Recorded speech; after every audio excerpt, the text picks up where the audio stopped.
Good morning. Today we're going to talk about H. pylori gastritis. Thank you to PathPresenter for these slides. So H. pylori gastritis can occur and you'll have stomach pains that will be resistant to PPIs because you need antibiotics to treat H. pylori.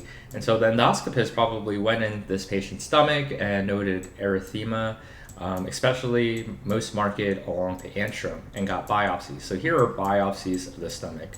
And we know that they are, this is the antral portion because there are no parietal cells. On the caveat that you always want to think about AMAG, or autoimmune metaplastic atrophic gastritis, where the non-antral segments like the body and the fundus look like antrum because the parietal cells are destroyed by autoantibodies. But first you rely on the clinicians, where they said they sampled it, but also if it were AMAG, you would see a lot of intestinal metaplasia, which we don't see here. And you can always, if you're really unsure, you can get a gastrin stain, and G cells are only in the antrum, and so this should light up with G cells. But anyway, low power diagnosis or to increase your suspicion for H. pylori is look at the lamina propria. From low power, if you see it's very thickened because of a lot of plasma cells, it's very blue, so to speak, on low power.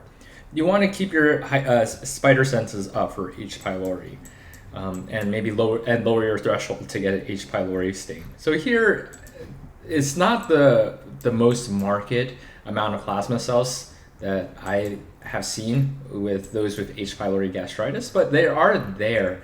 You have to remember, though, that plasma cells are going to reside in the lamina propria of normal stomach because we have a lot of foreign things coming into our stomach when we eat. It goes directly to our stomachs, and our cells don't recognize that.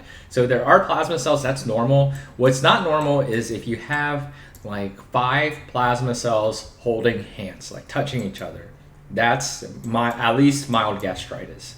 So here we have plasma cells that are in aggregate, and especially here holding hands, so to speak. Now, when you look for H. pylori, you want to look at this kind of mucinous area, this gunk, so to speak. They like to live in the gunk, and you'll see that they're small, they're seagull shaped. And so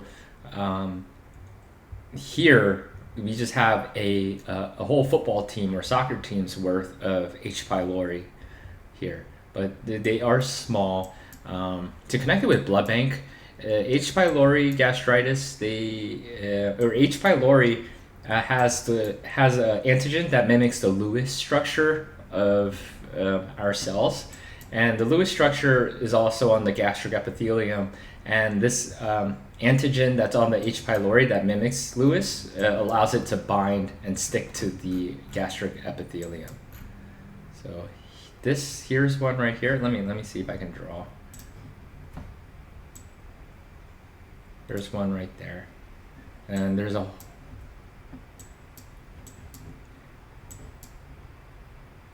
and then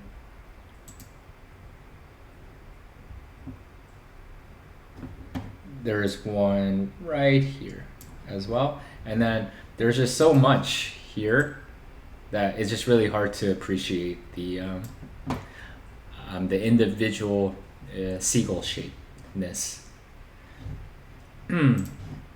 Now, what else I want to talk about is H. pylori. When you see it, you always want to think in the back of your head, it causes chronic inflammation, so it can cause dysplasia. So always just look out for dysplasia.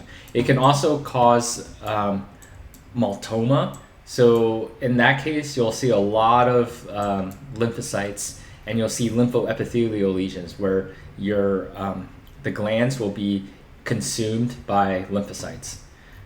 And then it can also cause adenocarcinoma. So just keep those in the back of your head, so to speak. So I talked about AMAG in the beginning of my talk. There's something called EMAG, environmental metaplastic atrophic gastritis, and that's caused by H. pylori gastritis as well.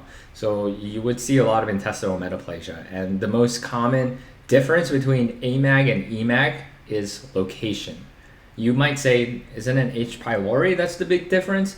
Well, there have been studies that say that through molecular mimicry, that H. pylori can contribute to the autoantibody that's seen in AMAG. So H. pylori in itself does not definitively exclude that this patient has AMAG. It's the location that's very important to note. And then lastly, this is I'm showing you cases of Helicobacter pylori, right?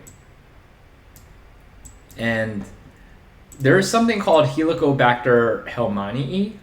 Those can be seen in dogs, pigs, other cattle animals, and it can be seen in kids, and they're longer as well. So let me show you an example of that.